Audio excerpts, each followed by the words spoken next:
Então, continuando, quarta parte.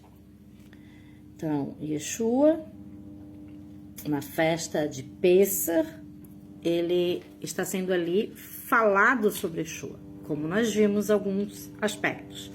Outros aspectos que nós não falamos ainda.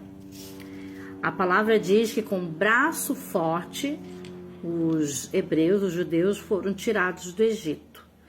Com o mesmo braço forte, Yeshua, Jesus crucificado, nos tirou do pecado. Então você vê, com braço forte ou com braço estendido, Yeshua com braço estendido também nos tirou do pecado. E você vê também falando com mão forte. As mãos do nosso Senhor foram colocados ali cravos, pregos, a mão forte. Ele nos tirou do pecado. Aludindo, né? Você vê aí Páscoa do Senhor, o Pêssar, que quer dizer passagem. Você vê que fala de Yeshua na sua primeira vinda e também vai falar na segunda vinda. E aí você vê que o apóstolo Paulo fala que Yeshua Jesus é o nosso Cordeiro Pascal. Então, quando o Deus deu a especificação para celebrar as festas de Pêssar, era imolado um cordeiro e os hebreus comiam esse cordeiro. Então, você vê que esse cordeiro é o Cordeiro de Deus que tira o pecado do mundo. Yeshua é o nosso Cordeiro Pascal. Né? A saída do Egito, a saída do pecado, tudo aludindo. Como é tremendo.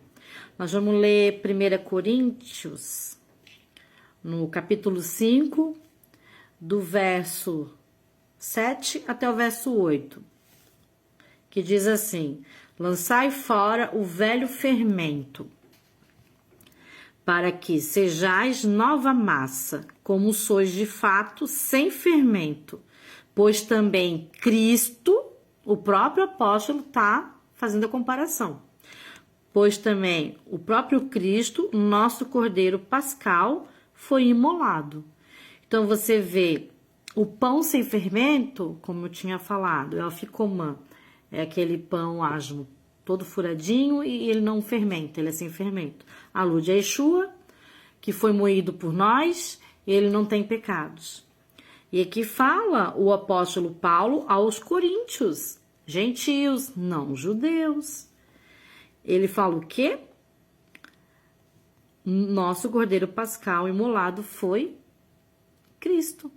Ele está ensinando o Pêssar aqui, que é a Páscoa do Senhor, aos gentios, aos não-judeus celebrarem. E está aludindo porque isso fala de Yeshua, na sua primeira vinda também. Além de Yeshua, né? No passado, fala de Yeshua na primeira vinda e vai falar de Yeshua na segunda vinda. E aí continua no verso 8. Por isso celebremos a festa. Paulo chama aqui o apóstolo Shaul de Pêssar, pães asmos, primícias, bicurim, contagem de Homer. Ele chama de a festa. A festa. E ele fala para os coríntios, que eram gentios, que não eram judeus: celebremos a festa. Se o apóstolo dá uma ordem para o não-judeu também celebrar a festa de Pêssar, passagem, que é a Páscoa do Senhor, por que os não-judeus não celebram na sua maioria?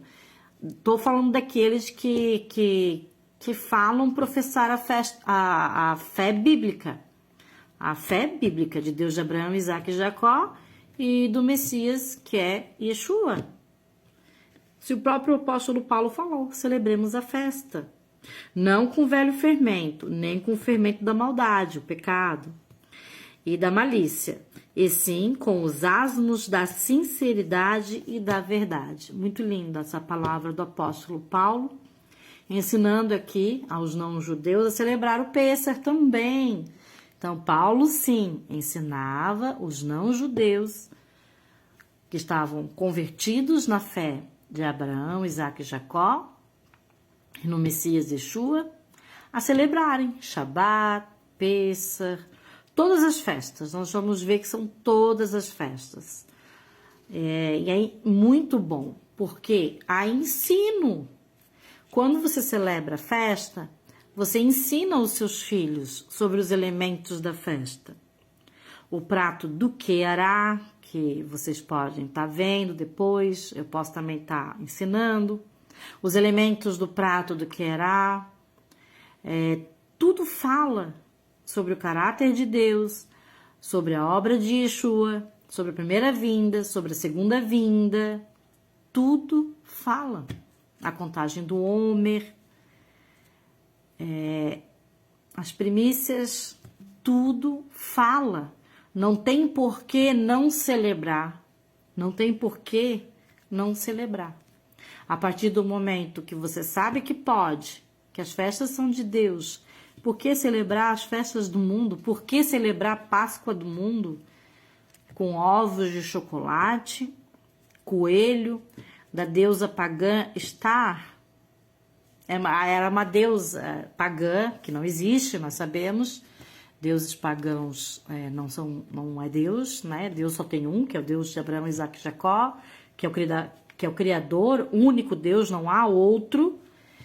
E aí tem essa deusa pagã, que é Ishtar, deusa do sexo, da fertilidade, e colocaram a Páscoa dela para ser celebrada no mundo. Ok, nada contra, a pessoa tem todo o direito de escolher a festa que ela vai celebrar. Mas nós que somos da fé de Abraão, Isaac e Jacó, e de Yeshua, Jesus, dos apóstolos, dos profetas, por que nós não vamos celebrar as festas do nosso Senhor, do nosso Deus?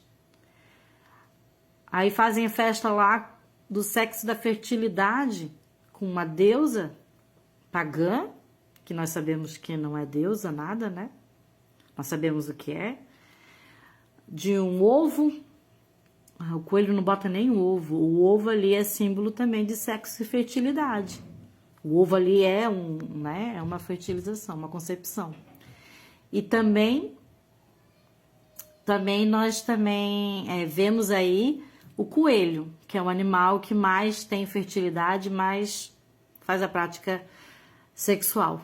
Então, as pessoas celebrando isso, dizendo que são discípulos de Jesus ou Yeshua. Não tem como, gente. Vamos celebrar as festas de Deus. Depois eu vou continuar em outros vídeos a continuação de Levítico 23.